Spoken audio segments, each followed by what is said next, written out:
Now, in this state of peace that we've entered through our meditation, I'm allowing my spirit guides to come close to me, to influence me in what I say now. This isn't trance, but I'm being inspired by those that help me from the spirit world. And I feel I want to talk about the importance of honesty in this world. For if we look around ourselves, we see so much dishonesty. A world at the moment that is sick and ill with dishonest thoughts and actions. We see dishonesty in all of the world's politics. We see dishonesty in business. And worst of all, we see dishonesty in religion and spirituality. Let us look to ourselves and see if we can see within ourselves the opposite to those qualities. The qualities of integrity, truthfulness.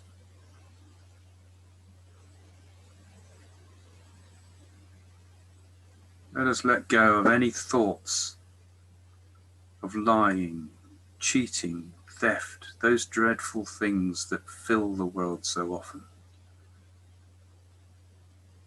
Let us become trustworthy souls. Let us be loyal to other people. Let us be fair. Let us be sincere. For in that place that I've taken you to in our meditations now, you feel at peace and connected with the highest level of yourself. And from that, these great qualities can emerge and become part of ourselves if we wish it to be. For most people are not honest with themselves. They lie to themselves. They hide their weaknesses. But if we can have honesty with ourselves, then we also find strength. For as we let go of our weaknesses, so strength will fill the vacuum. So in the world today, we need to let go of vanity and egotism. And if we can do this, that too will be replaced by better qualities like love and humor and cheerfulness. And every time we fall astray, we have great powerful forces within us. The force of our conscience that can always bring us back to the path where honesty takes us. For honesty is the path to truth. Dishonesty separates us from truth. These are part of the ancient teachings that come from India in the Yama and Niyama. But truth is wisdom. Wisdom is infinite.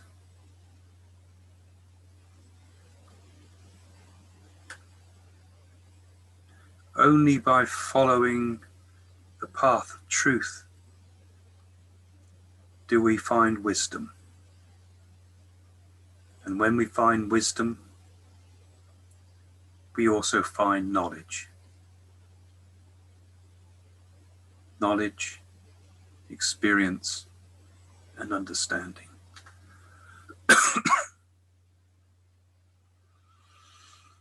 So this path takes us to truth.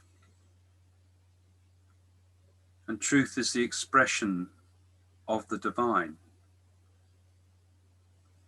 Truth has those qualities that in India they call Sath, Chit and Ananda. Awareness, awakening, consciousness, and bliss. For this is truly the path to happiness that starts with honesty and leads us through truth and brings us to bliss. And when I talk of truth, I don't talk of academic truth and scientific truth and the truth of knowledge. I talk of the truth that can be directly experienced. Many people who claim to have knowledge, when you examine it carefully, you find that most of it is worthless. But true knowledge is as you are doing now, connecting with that great force within you that comes when one drops into a deeper plane of meditation. For you have direct perception of your truth, not somebody else's. And as you will find, truth cannot be described. Its form is bliss itself. Its form is joy. Its form is blissfulness. And when you come to this state of union with truth, you will discover the eternal within yourself. Worldly happiness is transient, but the bliss that we find within ourselves is eternal. It has to come from within. And this power of truth can transform. It can transform earth into heaven. It can transform heaven into earth. But through the power of truth, we can change the difficult world that is around us, with all the bad thoughts and the dishonest ways that I spoke about at the beginning. All that can be wiped away if we take that simple path first of honesty that leads us to truth and understanding.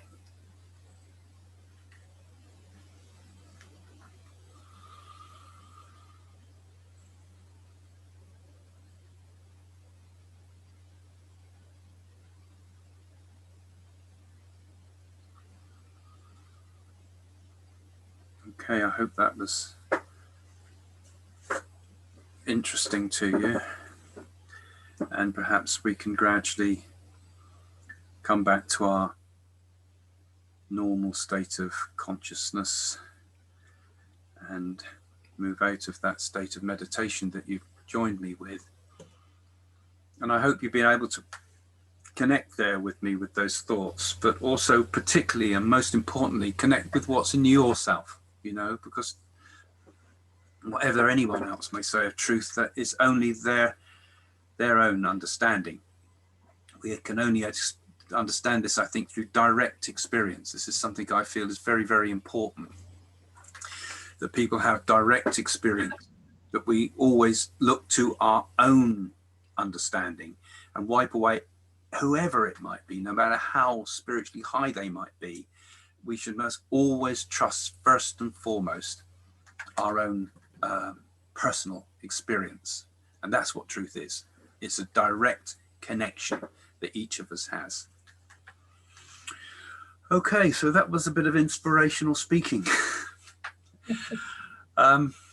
Anybody got any thoughts or questions, and we can always take it any direction you want now as well with any questions you might have. So, and if you want to talk, do put your mic on before you say anything. So, has anybody got any thoughts? I heard a voice when I went into the meditation. After a few minutes, Yeah. so he said to me, "You've managed to locate us, then, have you?" Okay. See, I'm asking you to connect with your spirit people around you, and when you do this type of meditation, what I've kind of done here, which is really, it's not strictly meditation, it's more attunement with spirit, I would call this actually. Yeah. Meditation is something slightly different, but it will help you to connect with, perhaps you can, you know, if you're working with spirit, you know, the spirit people can sometimes come to you.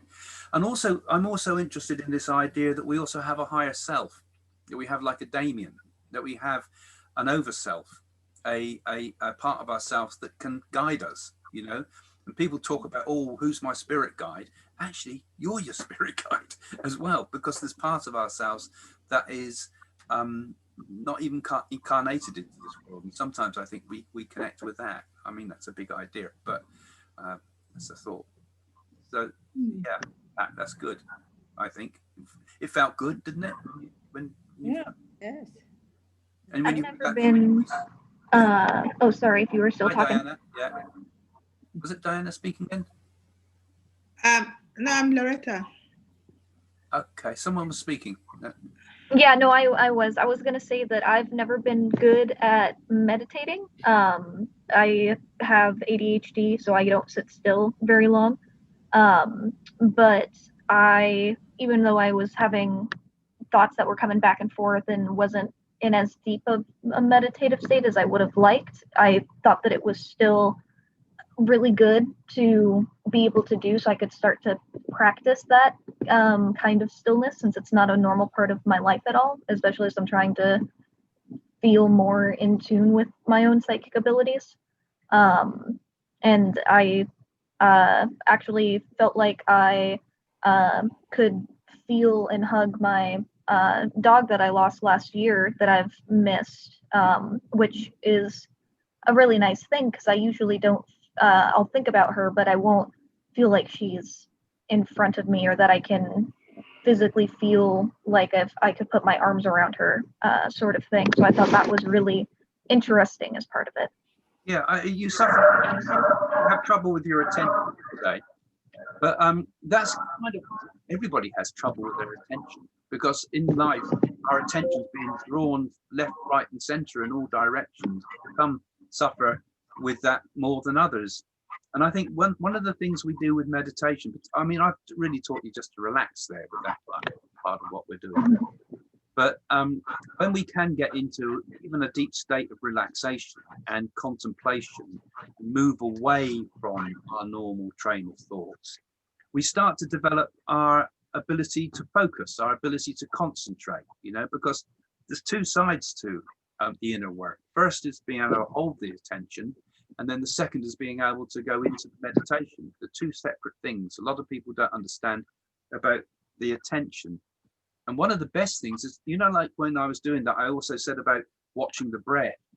That can often act as a really good anchor for us. You know, when we come back to the breath, it's always there. We just watch it for a while, and it takes us away from all the pressure of our inner dialogue. So that's a good way of helping what we've got there, I think. Thank you. And it's nice you felt your spirit of your dog around you as well, because I mean that will often come through when you do this kind of, I'm calling this really attunement to spirit as opposed to meditation, because there's lots of things we can do with meditation as well as a separate thing. Anybody else any thoughts about this? Was it you were all okay with it? Yeah, comfortable with it? Nobody had any difficult feelings? Sometimes people get difficulties. Good. I had a beautiful cat land right on my lap. It was such of a strange feeling, and I don't know who the cat was. This is Lonnie. I'm sorry. That's okay. So you felt, again, a lot of people feel this. It's amazing how we you know, when we say about connect with everybody and connect with all the beings, the animal kingdom are also there in the spirit world, of course, you know, particularly those that have gained a conscious self-consciousness through contact with humans. You know, I think we give a certain sense of identity to the animal kingdom when they've been loved by humans. That love rubs off on them, you know, and they retain a sense of self. So yeah, when we do this, you know, perhaps tonight we were particularly connecting with we attracted the animal kingdom around us for some of you there. I felt the presence, but I didn't say nothing. But when you said your spirit guides to come in, I felt that presence around me, very strong presence. Yeah. I've asked you to connect with your own spirit guides there as well. You see, what I was doing there tonight is inspirational kind of speaking. Yeah. The next step is I go into a trance and my guide will speak just through me. But I need a bright setting and the right people around me for that. And in here, I've got things like telephones that could ring or people could come at the door. But when we got the right setting, I might do some of that later on for the patrons if you're interested. But I have my circle around me, so you know you can't just put yourself into that. I like to join the circle if you have a development circle. I really like to join. Yeah, well, that's part of my intention. At the moment, because of this coronavirus, I can't. What I've been hoping to do is I'm going to have a number of people that will actually physically come and sit with me here we're in the Southampton area in Hampshire. And that would have it set up with the studio, in the studio so we can film it. And then also we will connect at the same time with everybody that's coming online. Yeah. So messages that come through the circle, for example, might be also for people in the room, and we might sometimes have a guest who will be the focus for the help, as it were. But also that way spirit messages will come to others as well. I'm basically going to run a circle, that we call it in spiritualism, a circle. And see where we can take it from there. We might work with some of it, for example, with light like this, and sometimes we might work in darkness as well. But I think it would be an interesting thing that nobody's really done before, that I think would be quite interesting experiment, you know, with all these things, just see where we take things and follow things the best way.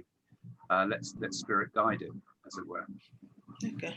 And also, you know, also as an opportunity to talk about things and things that are perhaps a bit more spiritual in our life. Times to think about things that we don't have the space for in general life, because our minds are always distracted, aren't they, by TV and Netflix and all the rest of it. You know, Yeah.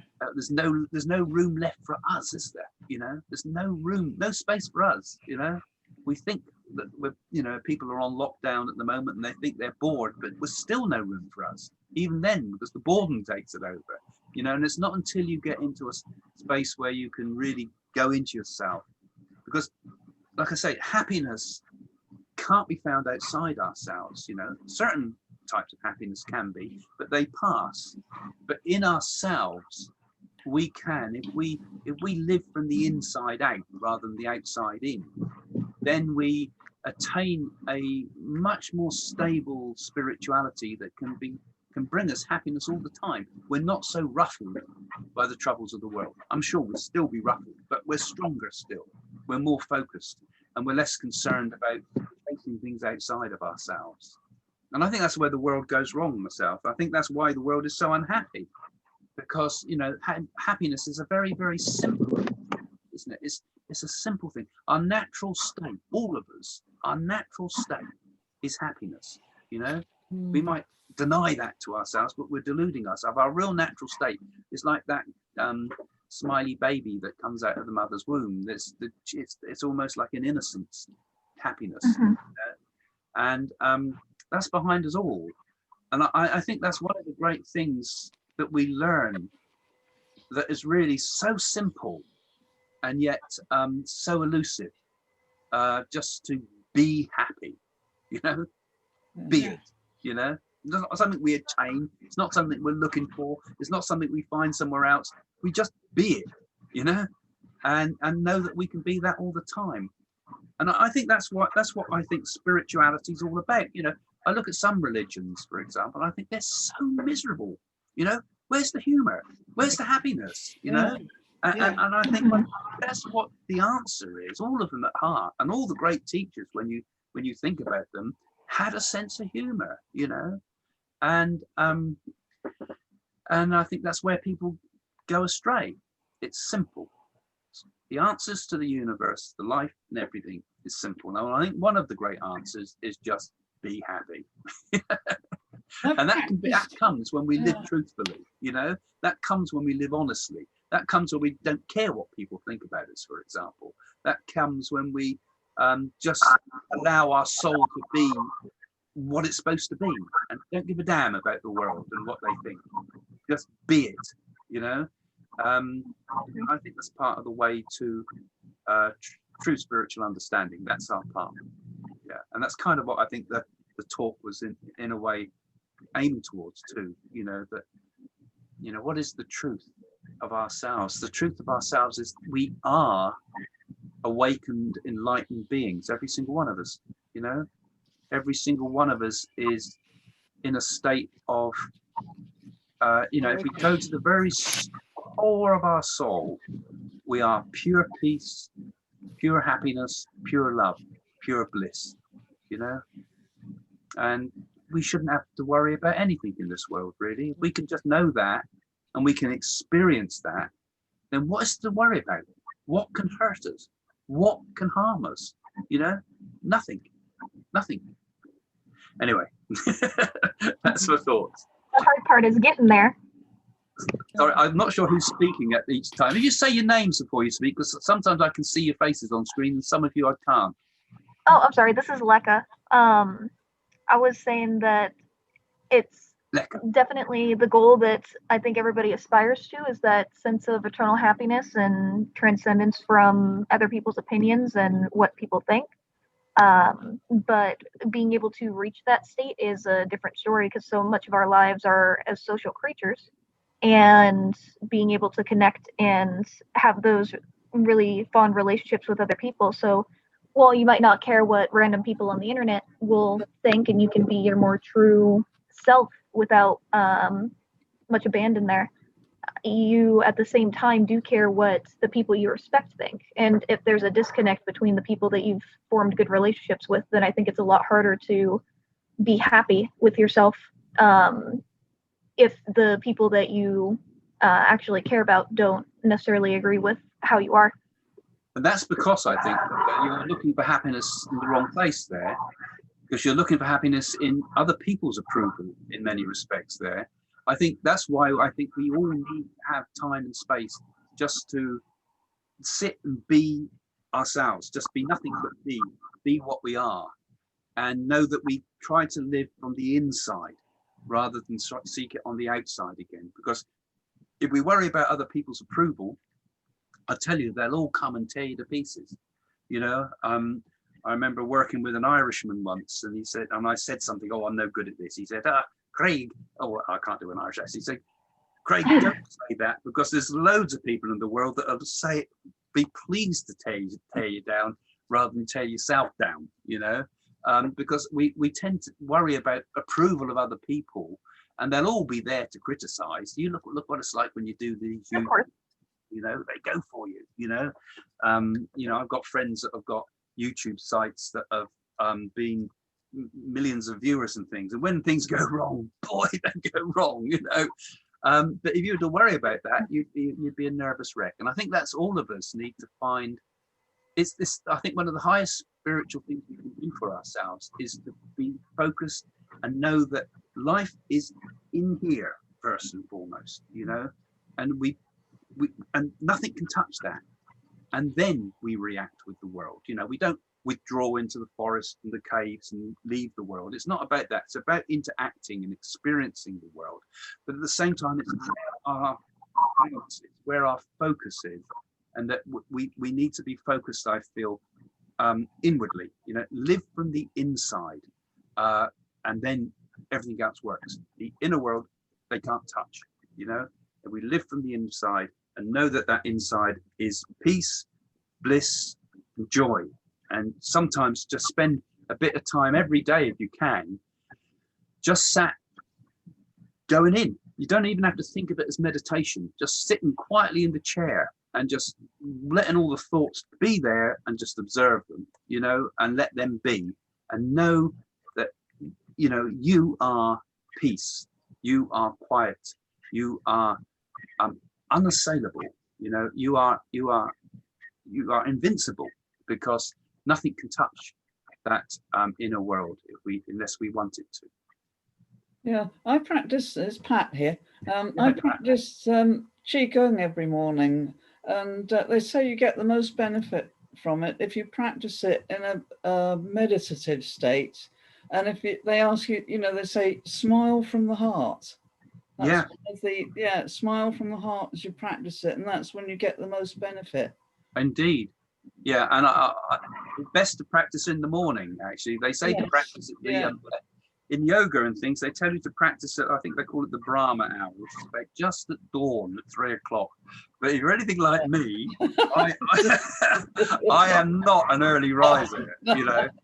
I just, no matter what I do, I can't. And I did it for a while. I went to yoga practice, and we used to do it 3 o'clock every morning.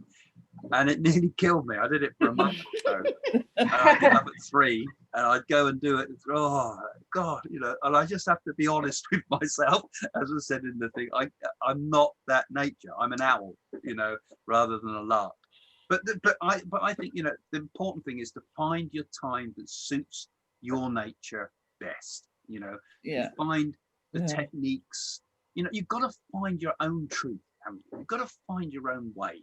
I don't like structured things personally. I think honey to make a bee to make honey has to go to many flowers, and I think you have to gather until you found your own honey, as it were. You know, you've got to find what suits your nature, because we're all different people. Everybody's different. What suits one person doesn't suit another, does it? You know. And we've all got different situations around us. So some people are totally impossible to get up first thing in the morning and do anything like this, because you've got kids screaming all the time. You know, you've got to find your spaces as and when you can. And sometimes I used to find one of the best places I used to find for meditation, for example, was every time Jane wants to go shopping at TK Maxx. You know, I'd sit in the car and meditate. That was my space, and she was happy going around all the shop, you know. So we can find, I think it's good to find a little bit of time each day if you can, even if it's just a couple of minutes, just so you kind of just you made the affirmation, you know. Even if you can't do it, it's the affirmation. And what you could do, instead of doing the meditation, you could do a mantra, for example. That might suit you, if that was, you know, if that suited you. Mantras during this dark era they call Kali Yuga are supposed to be very, very powerful, more powerful at this time than any other time in human history.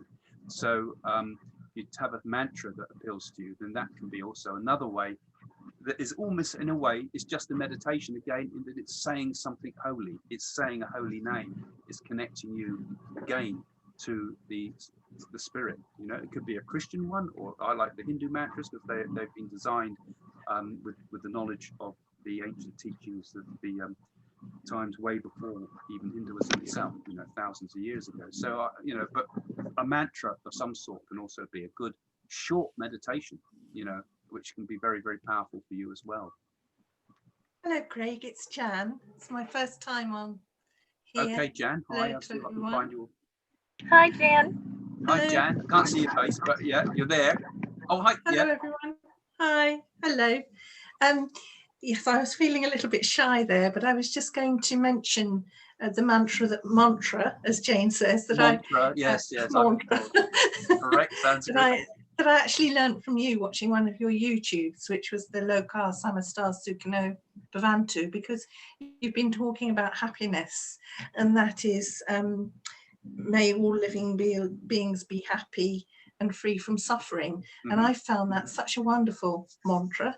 And I actually, when I'm walking my dog, I'm singing it, not often if there are people around, but I just wondered if you'd like to, if the group don't know it, whether you'd like to share it with them. I wrote it down very phonetically when I watched your video, because, but it's, it just brings such peace and happiness somehow to you will find it. You will find it. recite This is a that. beautiful mantra because it talks about, it's basically you say it at least 3 times, because you say it for the heavenly world, you say it for this world, and you say it for the underworld, as it were, for all beings in all planes of existence.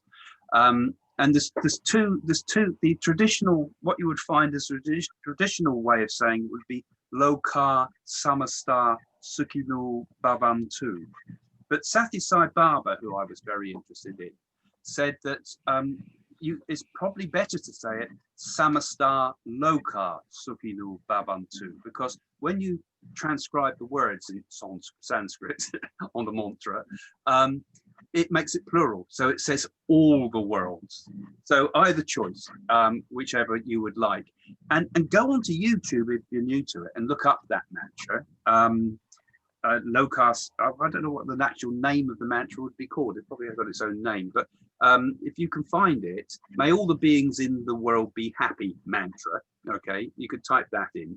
Have a look on YouTube and find, and then get the Sanskrit and type it into you, copy paste it into YouTube. There's a lot of beautiful versions where people sing it in all different ways, so you can actually start to get like a tune with it, if you like, but and find again, all of these mantras have their own energy to them, and I think the more you make it your own, the better it is. The way you want to say it in a way helps it, really. Make it your own.